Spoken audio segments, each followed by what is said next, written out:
She is Biden. You know, she's trying to get away from Biden. I don't know the gentleman, she says. She is Biden. The worst inflation we've ever had, a horrible economy because inflation has made it so bad, and she can't get away with it. She's a Marxist. Everybody knows she's a Marxist. Her father's a Marxist professor in economics, and he taught her well. Kamala Harris, let's have a good debate. See, have fun. Thank you. Tonight, you're going to hear from the same old tired playbook, a bunch of lies, grievances, and name-calling. She's a Marxist. Everybody knows she's a Marxist. Her father's a Marxist professor in economics, and he taught her well. We have inflation like very few people have ever seen before, probably the worst in our nation's history. We were at 21%. Donald Trump left us the worst unemployment since the Great Depression.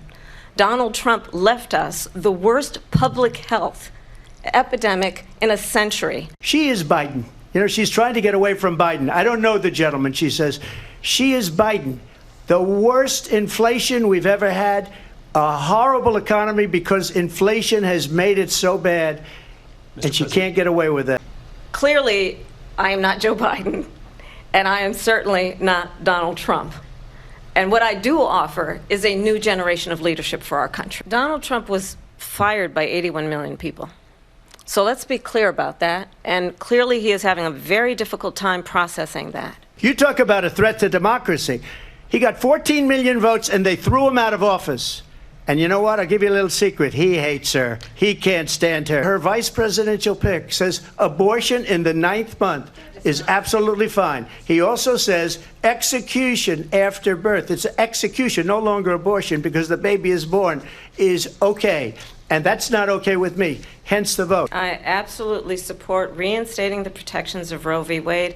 And as you rightly mentioned, nowhere in America is a woman carrying a pregnancy to term and asking for an abortion. That is not happening. It's insulting to the women of America. There's never been anything done like this at all. They've destroyed the fabric of our country. Millions of people let in. And all over the world, crime is down all over the world except here. That bill would have put more resources to allow us to prosecute transnational criminal organizations for trafficking in guns, drugs, and human beings. But you know what happened to that bill?